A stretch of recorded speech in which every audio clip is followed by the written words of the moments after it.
All right, so Ronnie has asked for something from 40K Theories, and this is Sigmar the Mad Primarch.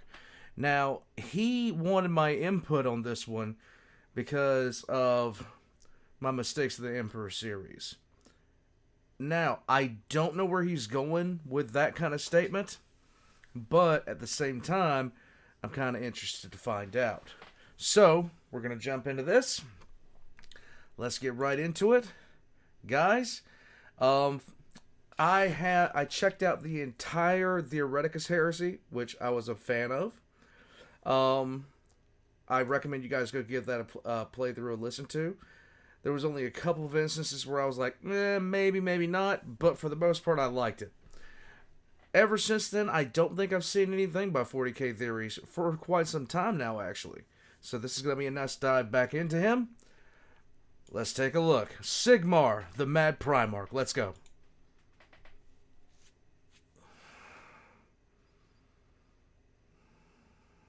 Let me tell you about one of the sons of the Emperor.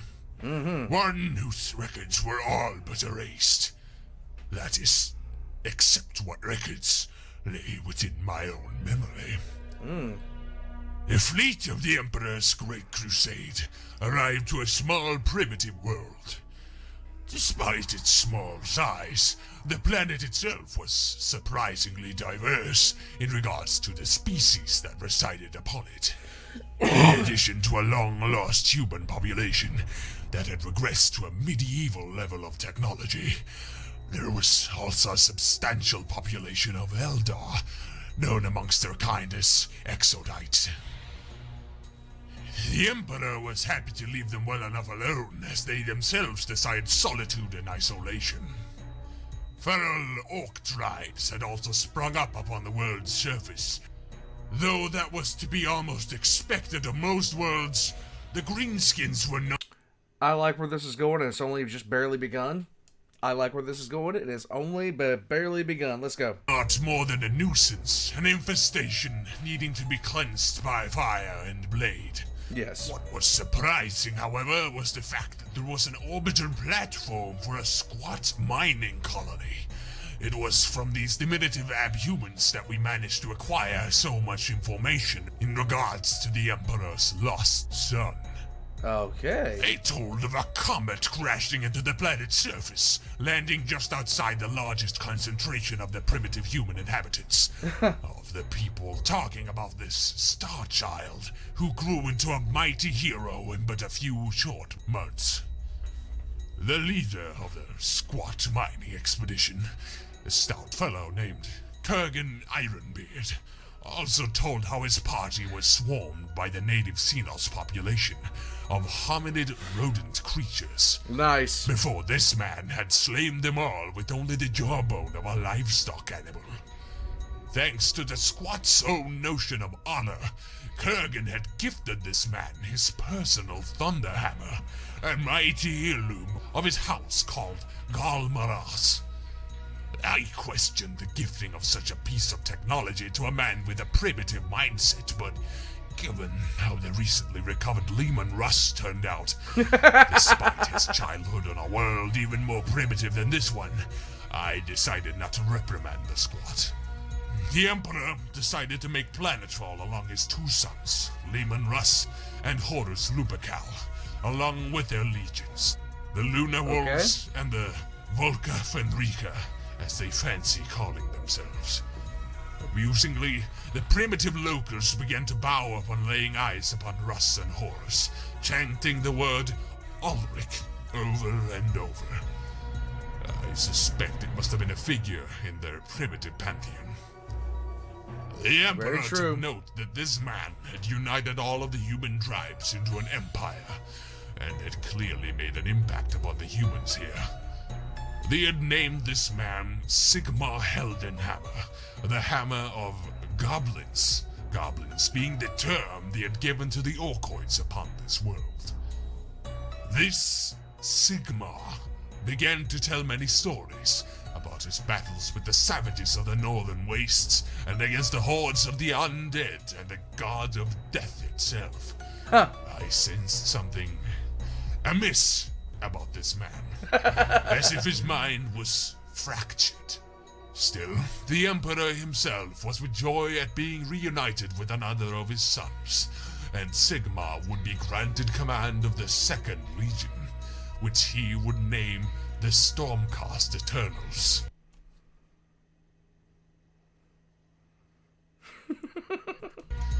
Yet his reunion with us was not to last. While always bearing the penchant for the overly dramatic, about a century after his reunion with the Emperor, as the Great Crusade had found another of the Emperor's sons, Rebuti Gilliman, Sigmar began to rant and rave, speaking in tongues like a madman, or preaching like a religious fanatic. Okay. He spoke of the end of times, of when a war so great would come that the entire universe would be destroyed. Yet he, and he alone, would remake it anew, and that he would sit upon the highest peak of this new universe as its God King. Okay. I tried to soothe this troubled soul with my powers, but it held little sway over him.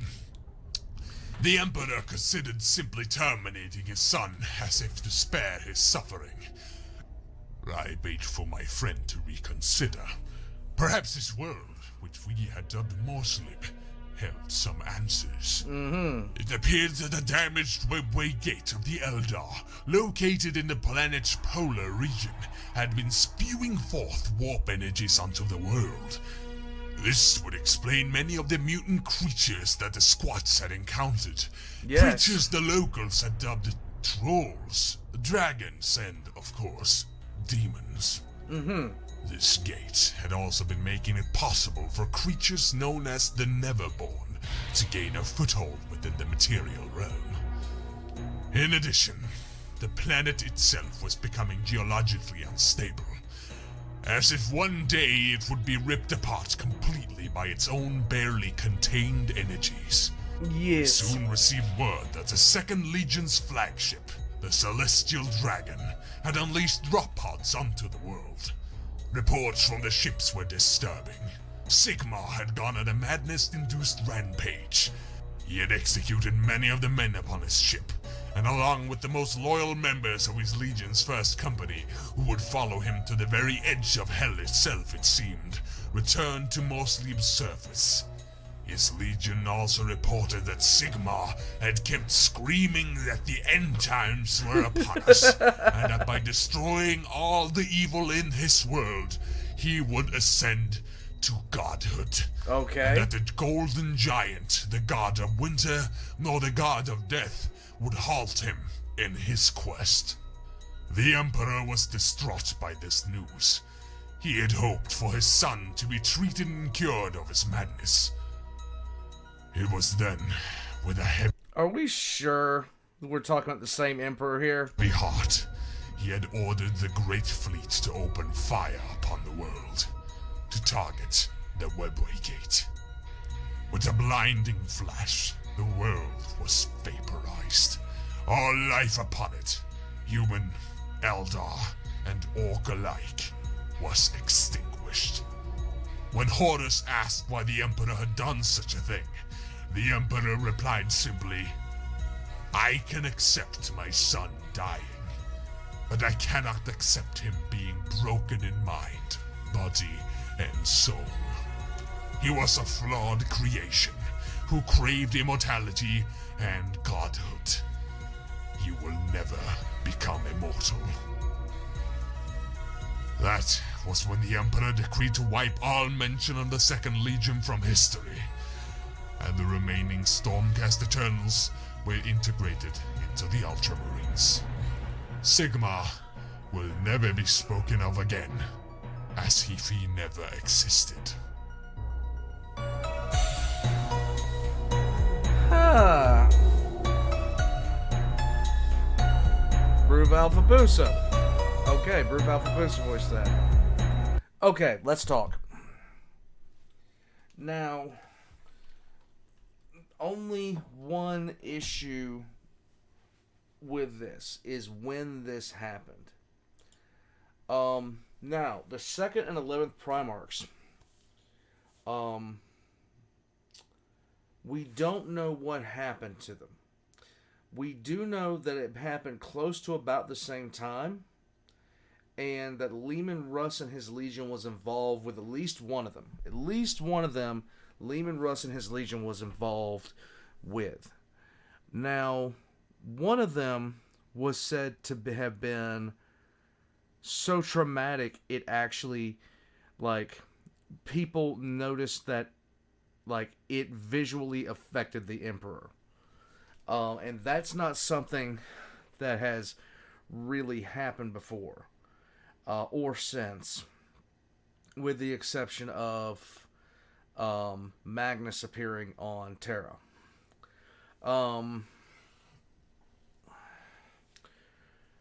So, from a standpoint of would the Emperor have done this at that point in the Crusade before the Xenocides?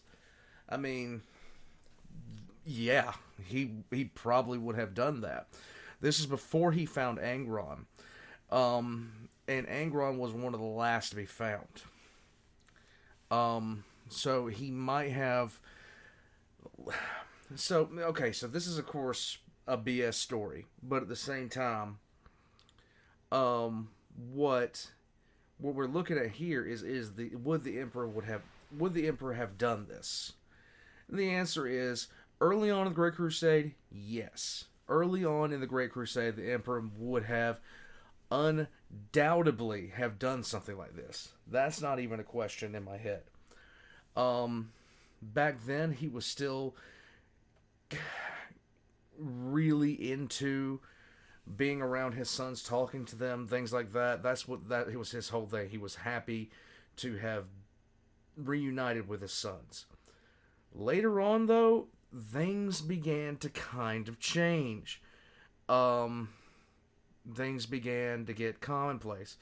His little misadventure with Angron lasted a few days. Meanwhile, a lot of his other brothers, there were celebrations that lasted months. Corvus Corax got a few days with the Emperor on deliverance. There was a lot of incidences where the Emperor early on was far different. And I think most of that had to do with his mindset towards the timetable of the Great Crusade, because everything was going on along swimmingly before the Ragdan Xenocides. The Ragdan Xenocides decimated the Dark Angels. It decimated the Death Guard. It had an untold amount of death towards the Space Wolves, and 2 legions were gone after the Ragdan Xenocides. There were 3 wars contained in that, and it is supposedly, but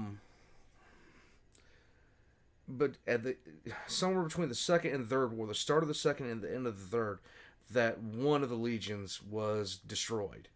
The other legion, we don't know anything approximating a timetable for, but we do know they happen relatively close in proximity. So, this could very well be an origin story for a Primarch. Now, is it? No. But it would not surprise me in the slightest for them to just go off and say, "Oh yeah, this is definitely Sigmar was 100% a lost Primarch." A lot of it makes sense. Then a lot of it doesn't. But then again, I'm an idiot. I'll catch you guys next time. 40K Theories links are going to be in the description down below, right next to my own. I hope you guys have a great day. I'm out. I still think the Gobflappers is a better name than the Word Bearers.